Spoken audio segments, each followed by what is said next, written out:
on the face of it, being alive is wonderful. Sure, we have to deal with annoying people, we have to deal with frustrating parts of ourselves, and sure, that is challenging to say the least, but on the whole, when you think about it, being alive is wonderful and it is a gift. So much of our misery and suffering comes from acknowledging what is in our life already. You know, this reminds me of the tarot cards, the Four of Cups, where an individual is leaning against a tree, daydreaming, and there is three cards in front of him, and then on the side there's like a cloud, and there's a hand coming out of the cloud, and there's a cup in that hand. And what I think that this reminds me of is that so often we can't recognize what is right in front of us. We're always daydreaming of what could be. And, this is not to say that we shouldn't work towards our dreams, having outsized ambitions for the future. It's only saying that we need to complement, we need to underpin this vision of the future with some balance and just recognize how far we have already come. There is much further to go, but it's so important to also be grateful for what is in the present. Two things can be true at the same time. They're not necessarily mutually exclusive. So you can be grateful for what is, and you can also have positive visions for the future. And I will speak more about gratitude in a moment. And following on from gratitude, I will also talk more about breaking the illusion of more and sort of how gratitude and breaking the illusion of more works together, because I am someone who is a firm believer in that so many of our wants and needs are basically programmed into us by individuals who are trying to sell us stuff that we definitely don't need to feel good about ourselves. If anything, it's just about lining their pockets and emptying ours. When I went to university, I came across this quote by this designer, I suppose, social designer called Victor Papanek. And this quote, I have brought it forward so many times and thought about it so many times. I'm going to read it to you now. So, advertising design is persuading people to buy things they don't need with money they don't have in order to impress others who don't care. It is probably the phoniest field in existence today. Obviously, he is not somebody who minces his words. It's from Design for the Real World, Human Ecology and Social Change. And yeah, I don't know. At the time, I had just finished my degree in digital design, where we had modules on advertisement design. I had just started my master's degree in social design, social innovation, service design, which is all about social change and using design tools to do that. And it just really struck a chord with me, and it has stuck with me ever since. And it's not to say that, I have changed my entire life because of that quote, but it is a philosophy that truly underpins how I move through the world. So I will return back to this in a moment, but before that, just going to delve into the practice of gratitude a tiny bit more. So, the practice of gratitude might sound quite spiritually trite to some of you, but yet it's just so important, All over the world, as you are listening to this, injustices are happening all the time. And by being able to consume this content, I can only assume that you are relatively healthy. I guess you might have some chronic diseases, but relatively healthy. You have a roof over your head and you have access to food and finances to a degree. I mean, all of us are going through a precarious time, but I think that anyone who's able to access this content has a lot of privileges in terms of resources. And I think that showing gratitude towards that and not becoming complacent about it is so important. I don't know if this is inherent to humans or if it is taught behavior, but like I just said, we so easily become complacent and forget what we forget what we already have. Friends, family, hopefully a job. Hopefully you have family, friends, and job. You might be somebody who doesn't have that, and of course, that is a very dire situation. And of course, also, if you are in an abusive situation or in a dead end job where it just feels meaningless, a cog in a machine, I'm not suggesting again that you shouldn't work towards changing that. Not at all. I am much more, speaking about this sort of consumerist illusion of always wanting more and even more and more stuff of just stuff and empty experiences. Sure, they're transient, but it doesn't necessarily create deeper meaning. And there's lots of science behind practicing gratitude. Practicing gratitude has shown that it activates our medial prefrontal cortex, which is associated with learning, decision making, and emotional regulation.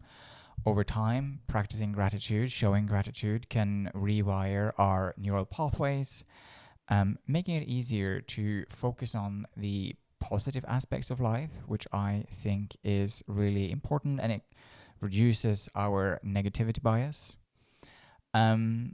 People who have spent a few minutes every evening practicing gratitude also have shown that they sleep much better. And that, again, sleep is probably the most important thing that we can do for our health. So anything that can support our sleep quality is really, really key. And so here is an exercise which is called the 3 good things practice. So at the end of the day, write down 3 things that went well today. For each one of them, write down why it happens. This helps your brain to link the good outcome to causes, deepening your sense of appreciation.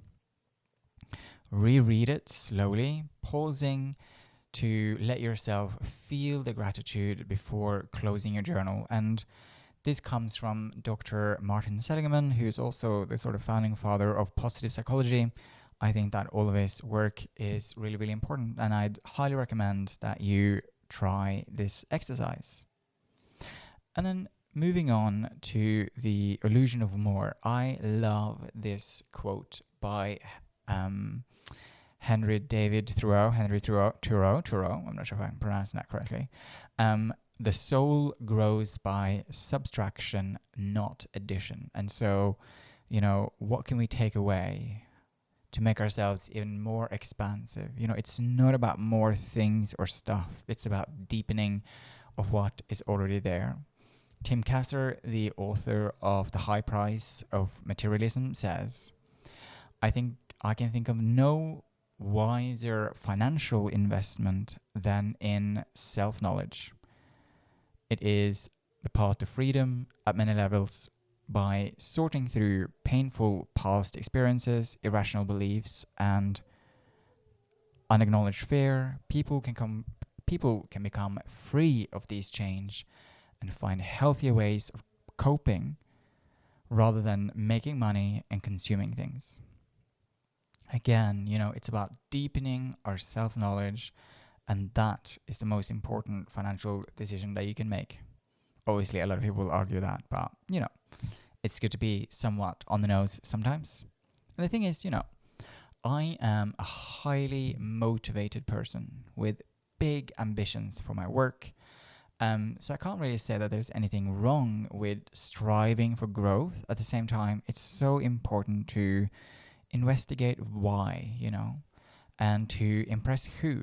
So often we do these things because we have been told to, that we ought to, because you want to impress our parents, impress society, impress people, like said earlier in that quote by Victor Papanek, by people who don't care. Of course, there do needs to be somewhat of a reality check here, right? We are going through somewhat of a financial crisis. And so cost of living crisis, I suppose. And so in the midst of this, we all have to pay our bills as well, and all the bills are rising. So we still have to earn more money. So it's like a complicated thing. It's not that straightforward, but it's so important to understand, I think, especially because we are going through a cost of living crisis. How can we find meaning with less? That is a real key, you know? We all, myself included, you know, we're trying to fill a void within ourselves with activities that are not conducive to deeper connection. Alcohol, porn, other substances, TV, social media, the list goes on. The thing is, I don't want to sound moralistic or judgmental. Like, I'm not a Puritan at all. I will often watch TV whilst I'm eating or scroll social media. You know, like I said, there's no sort of puritanicalism coming from me, but I think all of these things has to happen in moderation. And of course, some of those activities are totally acceptable, but maybe others are not so much. I just think that it becomes a problem when we use these activities to numb ourselves, to disconnect. That's when it all becomes a problem. And so often these coping mechanisms are sold to us as solutions by people who only wants to make more money, right?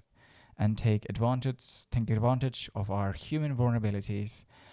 I'm not suggesting that there's some big conspiracy. It's just a feature of capitalism, and so we have to do our best to work against the tide of that. You know, this concept which is called the hedonic treadmill, which keeps us chasing but never satisfied. And that's, again, you know, capitalism really thrives on constant consumption. And psychological research has shown that, you know, acquiring something new is a short-lived spike, and it's about finding deeper meaning. Again, you know, this framework, it exploits the scarcity mindset. You know, consumer culture is designed to make us feel like we're not enough, not successful enough, not beautiful enough, not young enough. And so we buy solutions to these things. Again, that sort of being in that illusion of more can fuel chronic anxiety, self-comparison, low self-worth, which are all profitable for industries, but damaging for us as individuals. And it also disconnects us from our intrinsic values, you know. Studies shows that focusing on extrinsic values, wealth, image, status, over intrinsic values, relationships, growth, community, is linked with lower satisfaction, weaker relationships, and higher rates of depression. You know, and capitalists often shift our attention towards these more extrinsic values. So, the way around this is, of course, to be more grateful for the little things in life and find the pleasure of doing nothing, of being in stillness, no urgency, no rushing, just a space to be yourself and be around people, to follow your creative hobbies, your creative pursuits for an extended period of time, meditate, sit in nature, just being, I guess, in so many ways. And I know that's sort of like a weird thing to say, but you kind of also just have to try it and let go of that fear of missing out. That is the only solution, you know. And so the journaling prompt that I'm going to leave you with is, what in your life can you stop consuming and perhaps then fill it with something more meaningful, you know? Thank you so much for listening to my little rant here about gratitude and breaking away from the illusion of more. It is incredibly difficult, and it's not something that will be achieved overnight, because we are constantly bombarded with programming which leads us back onto that path. But if you found this video useful, hit that like button, subscribe button, and I will see you in the next video. Thank you so much for tuning in.